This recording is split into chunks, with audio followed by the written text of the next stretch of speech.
Martin Luther King Jr. The name alone sparks something inside anyone who cares about history, justice, or just the power of words. But before he stood on the steps of the Lincoln Memorial, before he became a symbol of hope, he was just a kid from Atlanta, Georgia, with dreams bigger than the world he was born into. Martin was born on January 15, 1929. His family was close-knit, middle-class, and deeply rooted in the church. His dad was a preacher, a force in the community. His mom, a teacher and a musician. But that didn't shield Martin from the harsh reality of segregation. He lost a childhood friend because of the color of his skin. That moment cut deep. It planted a question in his mind: why should the world be this way? Martin was whip-smart. He skipped grades, entered Morehouse College at just 15, and soaked up every idea he could. In college, he dove into the teachings of Gandhi, discovering the power of nonviolent resistance. But his true test came in 1955, when Rosa Parks refused to give up her seat on a bus in Montgomery. Suddenly, Martin was at the center of a storm. He was chosen to lead the Montgomery bus boycott, a protest that lasted 381 days. His house was bombed, he was arrested, but he held firm.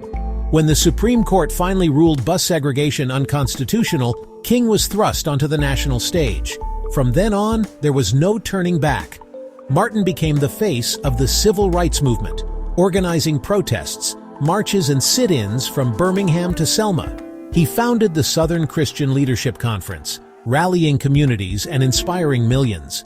But standing up meant making powerful enemies. The FBI, led by J. Edgar Hoover, saw King as a threat. They wiretapped him, shadowed his every move, and tried to break him with anonymous letters and relentless surveillance. Still, Martin refused to give in to fear or hatred. He believed in change through love, nonviolence, and relentless hope. Then came the moment that would define his legacy. The March on Washington, August 28, 1963. Over 250,000 people gathered at the Lincoln Memorial, and Martin delivered his "I Have a Dream" speech. He spoke not just to the crowd, but to the soul of America. I have a dream that one day this nation will rise up and live out the true meaning of its creed. Those words reverberated far beyond that day. As the years went on, Martin's vision expanded. He spoke out not just for civil rights, but against poverty and the Vietnam War.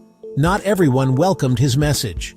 On April 4, 1968, while supporting striking sanitation workers in Memphis, Martin Luther King Jr. was assassinated. He was just 39. His death sparked grief, rage, and reflection. But his legacy only grew stronger. His words still echo today, reminding us, injustice anywhere is a threat to justice everywhere. Darkness cannot drive out darkness, only light can do that. The arc of the moral universe is long, but it bends toward justice. Martin Luther King Jr. changed the world. Not with violence, but with love, faith, and the courage to speak when it mattered most. And maybe the most important question he asked was, what are you doing for others? If Martin's story moved you, hit like, subscribe, and let me know your favorite MLK quote in the comments. Let's keep that dream alive.